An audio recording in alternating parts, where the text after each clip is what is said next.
السلام علیکم۔ گزشتہ ویلاگ میں ہم نے وہ دو آیتیں پیش کی تھی جس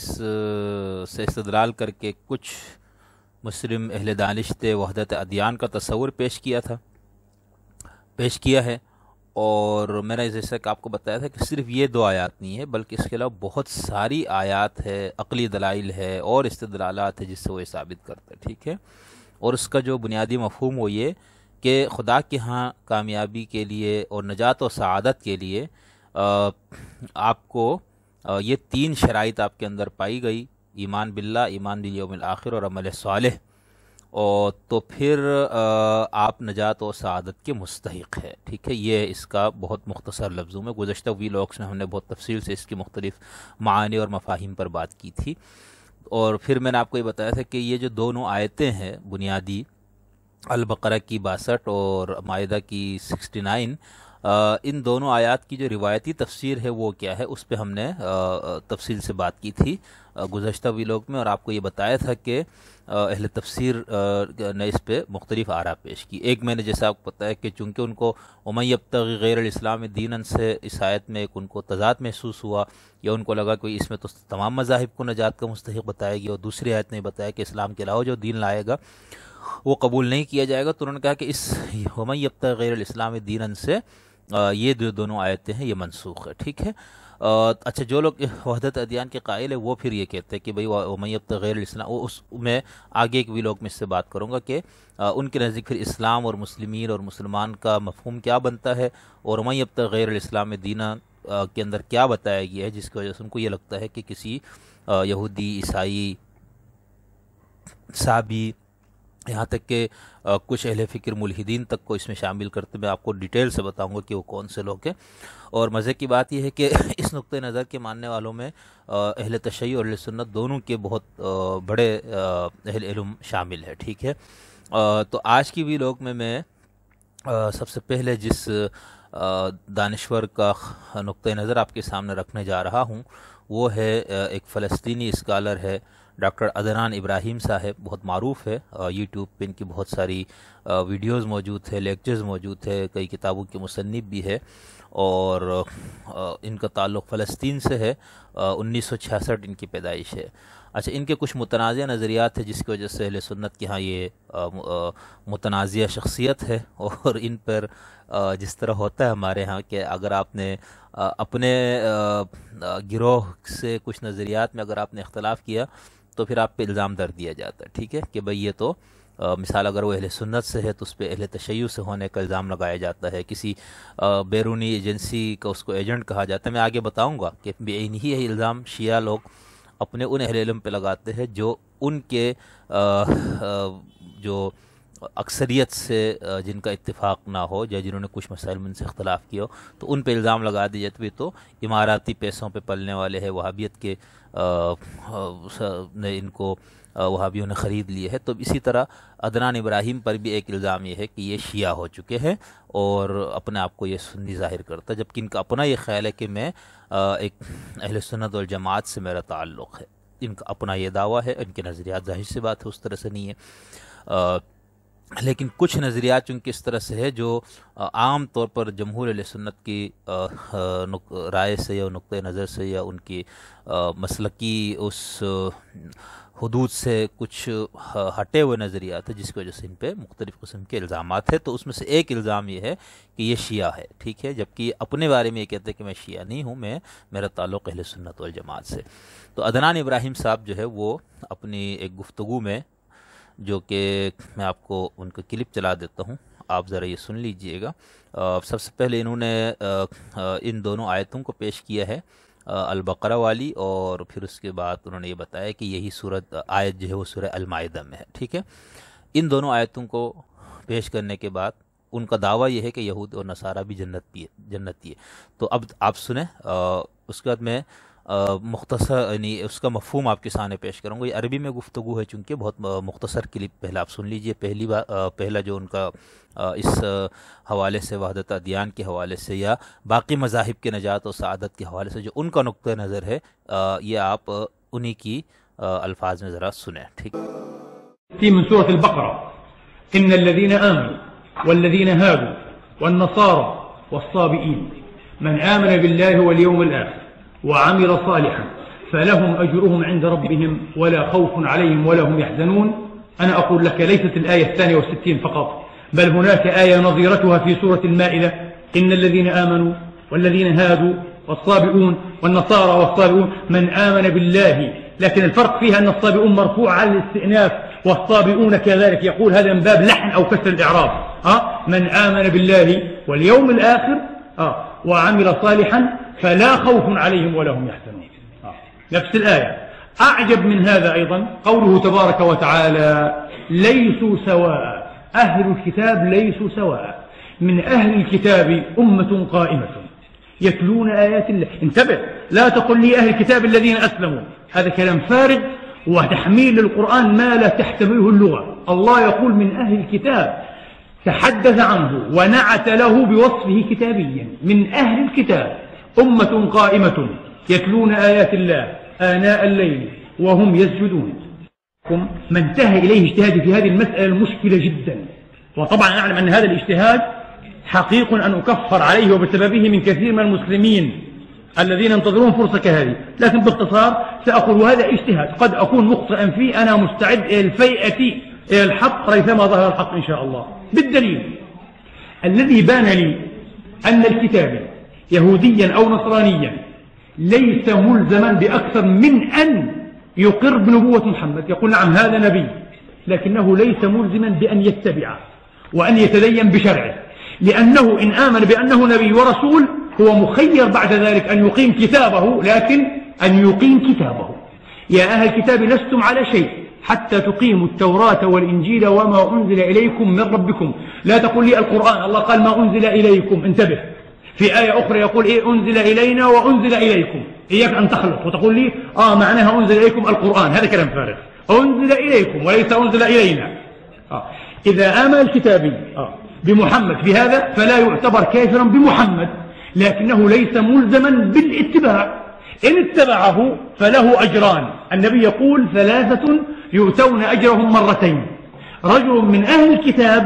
آمن بنبيه وآمن بي. والمعنى أنه إن لم يؤمن بي لكن لم يكفر، لم يتبعني ولم يكفر، فله أجر واحد. لكن إن كفر بمحمد وجدف على محمد واعتبره مهرطقا وكذابا، شرع محمد يقول إنه قد كفر بما أنزل الله، لأن الذي أنزل ما أتى به محمد هو الذي أنزل التوراة والإنجيل. آپ یہ فرما رہے ہیں کہ ایک تو یہ آیت سورہ بقرہ میں ہے، اسی طرح سورہ مائدہ میں ہے، بس فرق یہ ہے کہ مائدہ کے اندر جو آیت ہے وہ ایک جگہ مرفوع ہے اور ایک جگہ منصوب ہے، یہ فرق ہے. اور باقی میں نے آپ کو گزشتہ ویڈیو میں بتایا تھا، ایک میں نصارہ کو مقدم کیا گیا اور ایک میں نصارہ کو مؤخر کیا. اس کے بعد وہ یہ کہتے ہیں کہ اس سے بھی عجیب آیت، یعنی جو البقرہ والی آیت ہے، اس سے بھی ایک عجیب آیت ہے جو سورہ آل عمران میں ہے، اور وہ ہے آیت نمبر 113، جس میں لیسوا سواء من اہل الکتاب امۃ قائمۃ یتلون آیات اللہ آناء اللیل وهم یسجدون. اہل کتاب سب برابر نہیں ہے، ان میں سے ایک گروہ ہے جو راتوں کو اٹھ کر اللہ کی آیتوں کی تلاوت کرتے اور وہ سجدہ ریز رہتے ہیں. وہ اللہ پر ایمان لاتے ہیں، آخرت کے دن پر ایمان لاتے ہیں، اور معروف کا حکم دیتے ہیں، منکر سے روکتے ہیں، اچھے کاموں میں تیزی دکھاتے ہیں. یہ صالحین میں سے ہے، اور جو بھی اچھا کام کریں گے اس کا انکار نہیں کیا جائے گا، اس کی ناقدری نہیں کی جائے گی، اور اللہ تقوی والوں کو خوب جانتا ہے. اس کا تو سوال اٹھا رہے اس گفتگو میں جو آپ نے سنی کہ کیا اس سے اسلام قبول کرنے والے اہل کتاب مراد ہے. یعنی بہت سے مفسرین کا یہ خیال ہے کہ یہ جو تعریف کی گئی ہے تو ان اہل کتاب کی گئی ہے جو مسلمان ہو چکے. تو ڈاکٹر صاحب نے اپنی گفتگو میں جو آپ نے سنی وہ کہہ رہے کہ یہ کہنا کہ اس سے وہ اہل کتاب ہے جنہوں نے اسلام قبول کیا بالکل بیکار اور فضول بات ہے، اور قرآن کا وہ مفہوم اخذ کرنے کی کوشش ہے جس کی زبان میں کوئی گنجائش نہیں ہے. اللہ کہہ رہا ہے کہ اہل کتاب میں سے، یعنی بات اہل کتاب کی ہو رہی، ان کی تعریف بیان کی جا رہی ہے کہ وہ کتابی ہیں، ان کا تعلق اہل کتاب سے ہے. یعنی اہل کتاب میں سے ایک گروہ جو کتاب کی تلاوت کرتا ہے رات کی گھڑیوں میں اور وہ سجدہ ریز رہتا ہے. یہ بات کہنا بہت مشکل ہے کیونکہ یہ میرا اجتہاد ہے، اور یہ بات یقینی ہے کہ مجھے کافر قرار دیا جائے گا. ٹھیک ہے، یعنی اسی گفتگو میں جو آپ نے سنا اس میں یہ کہہ رہا ہے کہ میں یہ جو بات کرنے جا رہا ہوں یہ بہت خطرناک بات ہے، مجھے اس پہ کافر قرار دیا جائے گا. بہت سے مسلمان اس کے انتظار میں ہوں گے. بہرحال میں اختصار کے عرض کیے دیتا ہوں یہ اجتہاد ہے، ہو سکتا ہے یہ غلط ہو، بہرحال جو بات حق ہو میں کہنے کے لیے تیار ہوں، بات دلیل کے ساتھ کروں گا۔ اس کا پھر انہوں نے یہ بتایا، سوال اٹھایا اپنی اس گفتگو میں جو آپ نے سنی، کیا اہل کتاب کے لیے حضرت محمد صلی اللہ علیہ وسلم کی نبوت کو قبول کرنا ضروری ہے؟ اس سوال کو اٹھانے کا وہ یہ فرما رہے جو آپ نے گفتگو سنی کہ عدنان صاحب کہہ رہے کہ جو بات میرے لیے واضح ہے وہ یہ ہے کہ اہل کتاب چاہے وہ یہودی ہو یا نصرانی، ان سے بس اتنا ضروری ہے یا اتنا مطلوب ہے کہ وہ محمد صلی اللہ علیہ وسلم کی نبوت کا اقرار کرے، ٹھیک ہے، صرف اقرار کرے۔ ان کے لیے یہ ضروری نہیں ہے کہ وہ ان کی اتباع کرے اور ان کی شریعت کو اپنائے، کیونکہ اگر وہ اس بات پر ایمان لائے کہ آپ صلی اللہ علیہ وسلم نبی اور رسول ہے تو اس کے بعد اس کو اختیار ہے، یعنی اہل کتاب کو یہ اختیار ہے کہ وہ اپنی کتاب پر قائم رہے یا محمد صلی اللہ علیہ وسلم کی کتاب پر آ جائے۔ اس کے لیے انہوں نے اپنی اس گفتگو میں سورہ المائدہ کی آیت نمبر 68 کو بھی پیش کیا ہے کہ اے اہل کتاب تم کسی چیز پر نہیں ہو جب تک کہ تم تورات اور انجیل کو قائم نہ کر لو، اور اس چیز کو جو تمہاری طرف نازل کی گئی ہے تمہاری طرف، ٹھیک ہے۔ تو اس کے اندر وہ کہتے ہیں کہ یہ جو انزل الیکم ہے، جو تمہاری طرف جو چیز نازل کی گئی، کیا اس سے مراد قرآن ہے یا تورات یا انجیل ہے؟ تو یہ کہتے ہیں کہ یہ مت کہنا کہ اس سے قرآن مراد ہے، کیونکہ اللہ کہہ رہا ہے جو کچھ تمہاری طرف نازل کیا گیا، غور کیجئے۔ پھر دوسری آیت انہوں نے پیش کی آل عمران سے، جو کہ آیت نمبر 199 ہے کہ نہیں ہے اہل کتاب میں سے مگر جو ایمان لاتا ہے اللہ پر اور اس پر جو آپ کی طرف نازل کیا گیا ہے اور جو ان کی طرف نازل کیا گیا۔ تو یہ کہہ رہا ہے کہ جو کچھ اتارا گیا ہے ہماری طرف اور تمہاری طرف۔ دیکھیں یہاں اگر کہا جائے کہ جو تمہاری طرف نازل کیا گیا اس سے مراد قرآن ہے تو اس بات کی کوئی حیثیت نہیں ہے، ٹھیک ہے، کیونکہ ان کی طرف تو ان کی کتاب اتاری گئی ہے۔ انزل الیکم کہا ہے، الینا نہیں کہا ہے اس آیت کے اندر، آل عمران کی اس آیت کے اندر۔ جب کتابی حضرت محمد پر اس طرح ایمان لائے گا تو یہ ضروری نہیں کہ وہ ان کی اتباع بھی کریں، اگر وہ ان کی پیروی کرے گا تو اس کے لیے دوہرا اجر ہوگا۔ اس کا پھر انہوں نے اپنی اس گفتگو میں ایک حدیث پیش کی جس کے اندر یہ بتایا گیا کہ 3 آدمیوں کو دوہرا اجر دیا جائے گا، تو اس میں سے ایک وہ آدمی جو اہل کتاب میں سے ہو اور اپنے نبی پر بھی ایمان لایا ہو اور مجھ پر بھی ایمان لایا ہو۔ پھر ڈاکٹر صاحب فرما رہے ہیں کہ اس کا مطلب یہ ہے کہ اگر وہ مجھ پر ایمان تو نہ لائے مگر انکار نہ کرے، میری پیروی نہ کرے، تو اس کے لیے ایک اجر ہے۔ ہاں لیکن اگر وہ محمد صلی اللہ علیہ وسلم کو انکار کرے، آپ کو جھوٹا سمجھے، تو حضور فرما رہے ہیں کہ اس نے خدا کے اتاری ہوئی کتاب کو انکار کیا ہے، کیونکہ محمد جو کچھ لایا وہ اس کی طرف سے جس نے تورات اور انجیل کو نازل کیا۔ تو اس پوری گفتگو میں ان کا یہ کہنا ہے کہ ان دونوں آیتوں سے یہ ثابت ہوتا ہے کہ خدا کے ہاں نجات و سعادت کے لیے کسی یہودی، کسی عیسائی، کسی صابی اور کسی اور مذہب والے کو محمد صلی اللہ علیہ وسلم کی نبوت کا محض اقرار کافی ہے، ٹھیک ہے، یعنی وہ بھی دلیل اور حجت اس پہ قائم ہو جائے، ان کو یہ بات دیانتداری سے سمجھ میں آ جائے کہ نہیں یہ سچے نبی ہے، تو کہتے بس جس طرح مسلمان سے مطلوب ہے کہ وہ سابقہ انبیاء پر صرف ایمان لائے، ان کی شریعت پہ عمل کرنا نہیں ہے۔ تو اسی طرح ان کا یہ کہنا ہے کہ باقی مذاہب والے بھی حضرت محمد صلی اللہ علیہ وسلم کی نبوت کو صرف اقرار کر لے تو یہ کافی ہے، ان کی شریعت کی پیروی ضروری نہیں ہے، یعنی وہ اپنی شریعت پر رہے۔ یہ میں نے آپ کو ان کی ایک گفتگو سے ایک اقتباس یا ایک کلپ میں نے آپ کے سامنے پیش کیا ہے۔ اس کے علاوہ بہت سارے ان کے لیکچرز ہے، گفتگو موجود ہے جس کے اندر وہ بہت اصرار کے ساتھ اپنے اس موقف کو دہراتے ہیں، ٹھیک ہے۔ تو ڈاکٹر عدنان ابراہیم صاحب کی جو رائے ہے وہ کیا ہے کہ اہل کتاب کو حصول نجات کے لیے حضرت محمد کی نبوت کا اقرار کافی ہے،